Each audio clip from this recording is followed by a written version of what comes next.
and in this orange-tinged twilight, I was inclined to see it that way.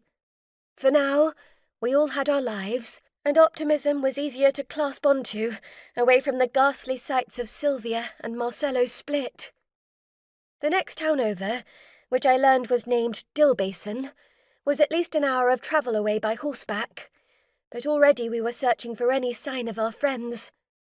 Mordecai had told us he'd stop as soon as they were a safe distance from Washaw Castle, for Sylvia and Marcello desperately needed what healing attention he could offer.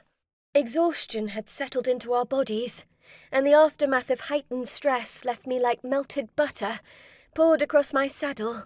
But I could see that Marcello was alert in his seat up ahead. As long as we were out in the open, he wouldn't take our safety for granted.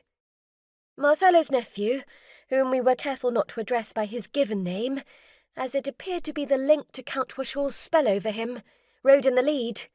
Marcello wanted to monitor his every action. I followed Marcello's horse, with a cat and a pygmy owl behind and in front of me in the saddle, and I pulled Mordecai and Grandmare's horses, tethered with rope. Even though Mordecai and Grandmare's horses were fine ones, the magicians had left Washaw on a far more impressive mount than their purebred steeds, and that was the reason why we didn't strain too much to discover our friend's hiding place. There were only so many ways to conceal a dragon the size of the one on which Mordecai and Grandmare rode, in the direction of Dillbasin. We'd already ridden for half an hour, and I could no longer see Washaw Castle behind me.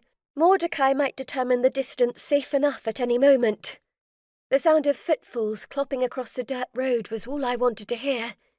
The repetitive rhythm soothed my frayed nerves, but speaking calmed Sir Lancelot, even if I wasn't ready to converse. I forced myself to listen to the little owl, who was visibly shaken, fidgeting nearly non-stop from his perch at the front of the saddle.